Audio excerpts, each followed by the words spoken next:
on fire, Arsenal 2, Wolverhampton. This is a channel that brings you your latest information and news as far as this is concerned. Remember, I go by the names of RD onto this channel, and we are really doing the best to see to it that we bring you the best of presentation as far as this is concerned in here. Remember, we are Rokani Media Football, and we are here to bring you the Arsenal news as they really went ahead to put up a spirited fight against a side which goes by names of Wolves that really was ahead of them.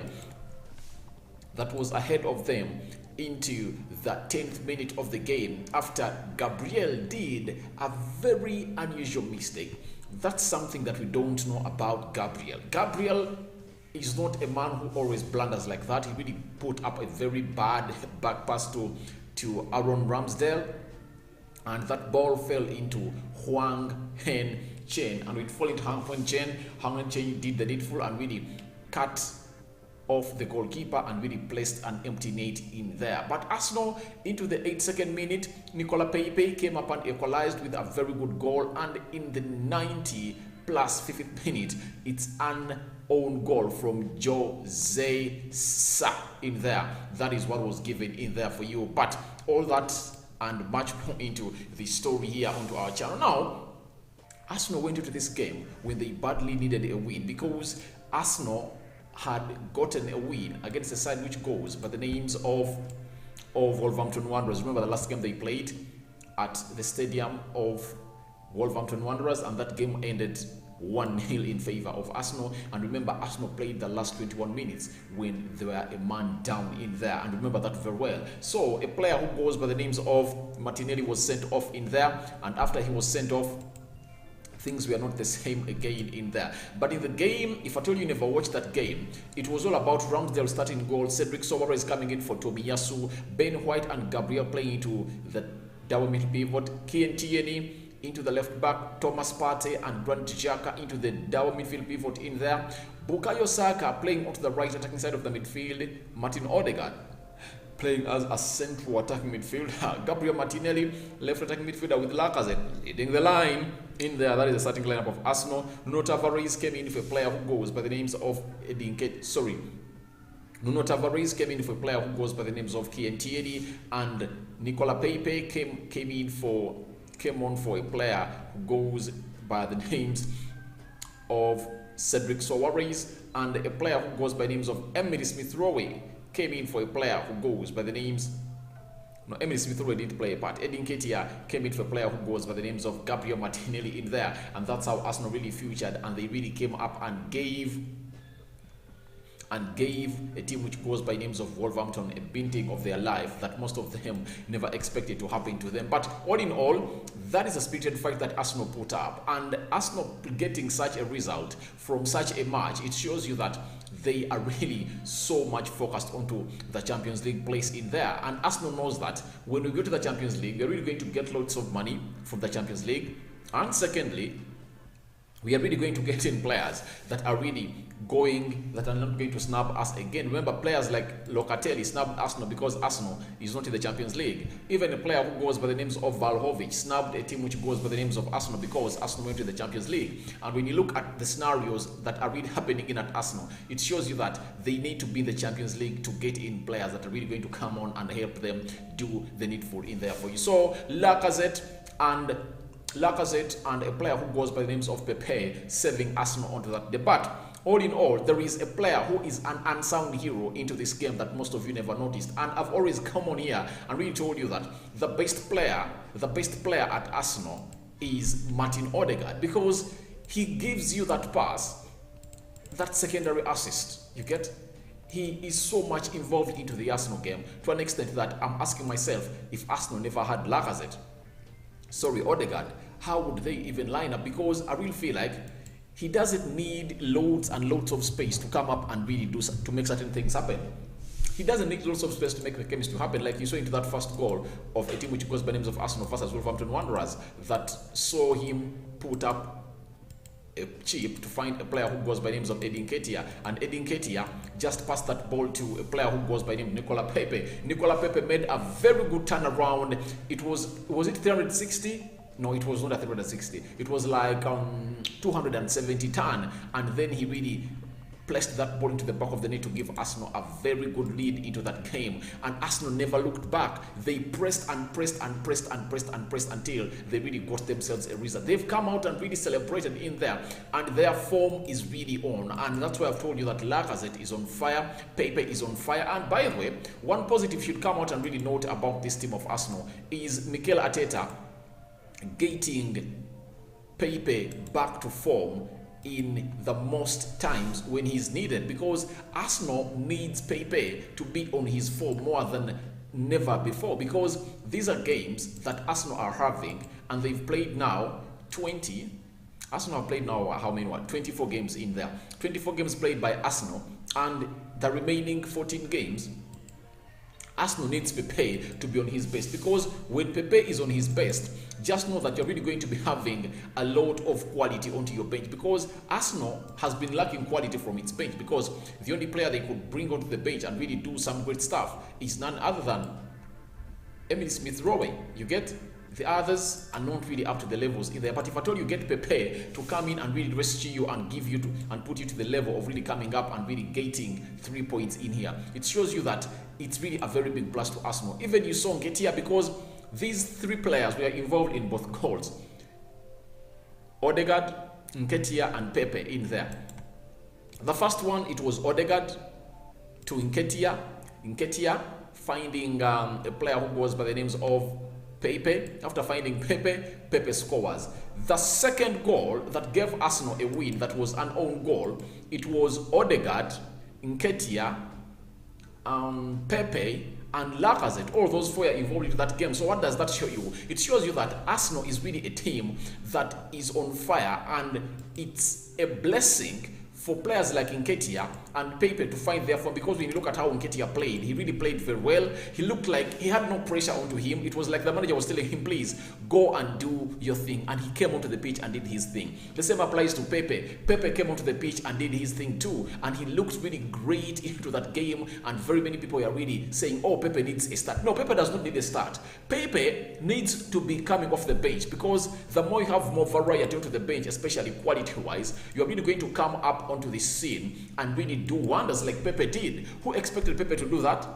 You get? Because Emile Smith-Rowe did coming through to play, and that was really very bad for a team which goes by names of Arsenal. But Pepe really came up and did the needful and found that equalizer, because that was the most important goal of this game. This was the turning point of the game. If Arsenal never got that goal from Pepe, trust me, things wouldn't have gone in the positive way of Arsenal. That goal into the 82nd minute really gave Arsenal a new life. It gave Arsenal a new life, and they felt like we can now go for a win. Because by the time it reached the 82nd minute before Pepe scored, Arsenal fans were saying, at least we can get a draw, you get?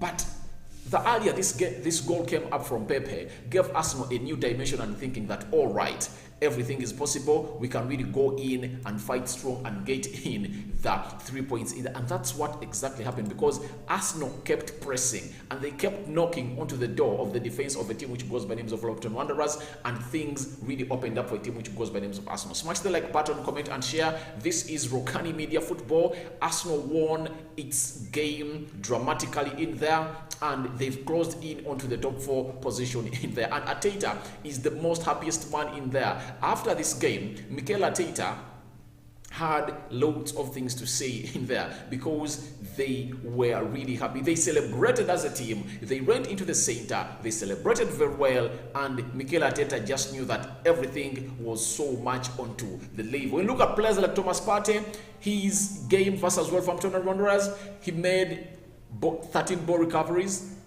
joint most duels, he made 6, he won 6, joint most tackles, there were 3, joint most fouls, there were 2, scored second most chances created were 3 from a man who goes by names of Partey, Thomas Partey in there. By the way, when I talk about Thomas Partey, I think he is really getting back to that Thomas Partey that Arsenal bought from Atletico Madrid. I think he's enjoying this season because they have no pressure onto them. It looks like everyone had really ruled them out to be into the top 4 positions, and now they are looking into the better position of really coming up and competing in there. And when you look at them, they only have 1 game a week. Arsenal is playing one game a week. Even the game they're supposed to play this weekend has been postponed. You know that? Arsenal's game against Liverpool has been postponed. So it shows you that Arsenal is having a lot of rest and they're only competing in one competition. That is what we call the English Premier League. And when you look at Arsenal, it's going to play again next weekend. That is on 6th. They're really going away to play against Watford. That's going to be a sure win for Arsenal in there. Then, after 7 days, Arsenal will come and host Leicester City at their stadium, which goes by the name of Emirates Stadium. Then, on the 16th of March, that's when Arsenal has one of the biggest games that are really going to determine their season. These two games that Arsenal is going to play on the 16th and 19th March are the two games that are really going to come up and really decide what season Arsenal are really going to have. Arsenal are hosting Liverpool at the Emirates, and they are going to play away next weekend at Aston Villa. Those two games are really crucial because after those games, they'll be playing Crystal Palace, they'll be playing Brighton, Southampton, then Manchester United. That is going to be the biggest game in there. This time around, it's not going to be as it used to be that whoever won the game between Manchester United and Arsenal had very many chances of taking the trophy of the Premier League. This time round, it's going to be whoever wins would have really given himself a to complete into the top 4 positions of the Premier League, especially that 4th spot in there that is up for grabs, and very many people are really up and running onto it in there. But I was still talking about Martin Odegaard. Mark that name. Let that name linger into your ears. Let it linger into your brains. Because, guys, Odegaard is the reason as to why Arsenal is here this season. If you don't know what Odegaard is doing at Arsenal, then you might be blind. You might be watching a different game of football altogether. I'm telling you this. Arsenal is where it is because of Odegaard. Because he's a player who is going to release all sorts of players if at all they make good runs. Look at that run that Edin Ketia makes, and he really finds him. For Pepe to get that first goal of a team which goes by the names of Arsenal. It was a very good run made by a player who goes by the names of Edin Ketia. Secondly, that pass that he puts out to a player who goes by the names of Pepe to find a player who goes by the names of Lacazette into the second goal that gave Arsenal a win. It's because of the run that was made, a position sense that doesn't need a player like Odegaard to think even a lot to put out that pass. It shows you the abilities of this Norwegian man, and that's why Mikel Arteta is saying that he is really tipping him to be the next Arsenal captain in there for you, because he's being loved by everyone onto the pitch. That is a man who goes by the names of Odegaard in there for you. I really feel like Arsenal are really having a very it's not going to be a smooth ride, but I really feel like they're really making things easy, because in a game like this, 82 minutes, you've been laid by Wolverhampton Wanderers, and then you come up and put up such a performance. Oh my, it's really a spirited fight that Arsenal put up to an extent that we all need to come out and appreciate them. Now, there is something I really want to let you know about Arsenal. Arsenal has collected 22 points out of the possible 27 in its last 9 games in there. They won against Southampton, they won against West Ham, Leeds, Norwich, they lost to Man City, drew to Burnley, and that's how Arsenal has been doing in there for you. So that shows you how much Arsenal are really doing in there for you. Aaron Ramsdale celebrated, and he came out and said the following, that I really want to show you what Aaron Ramsdale said. He said, as Gattuso once said, sometimes good times, but don't care 3 points. Nicola Pepe and Lacazette, you the man in there, because they really came up and gave Arsenal a lead, and Arsenal were really on fire yesterday. When you look at the statistics of the game, Arsenal had 26 shots, Wolves had 6, Arsenal had 5 shots on target, Wolves had 2. It shows you how much Wolves sat back.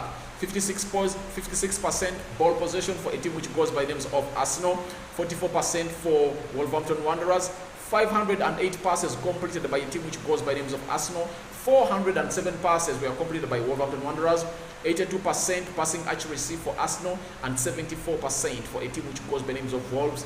8 fouls for Arsenal and 9 for Wolverhampton Wanderers. 1 yellow card to both sides 5 corners for Arsenal and 4 corners for a team which goes by the names of Wolverhampton Wanderers in there. So Arsenal looks like they are placed into the 5th position, 24 games played with 45 points. And if at all Arsenal wins all its games that they have in hand, it's going to be 40, it's going to be at 51 points in there for you. And Chelsea has played 25 games and it's at 50 games in there for you. So it shows you that in the games that Arsenal has in hand, it has to play a team which goes by the names of Chelsea and Tottenham Hotspur. Very tricky games. We wait and see how Arsenal are really going to come up and take these games in there. If at all they really gather themselves wins, they would have really given themselves a very far much better position of reasons that we do upload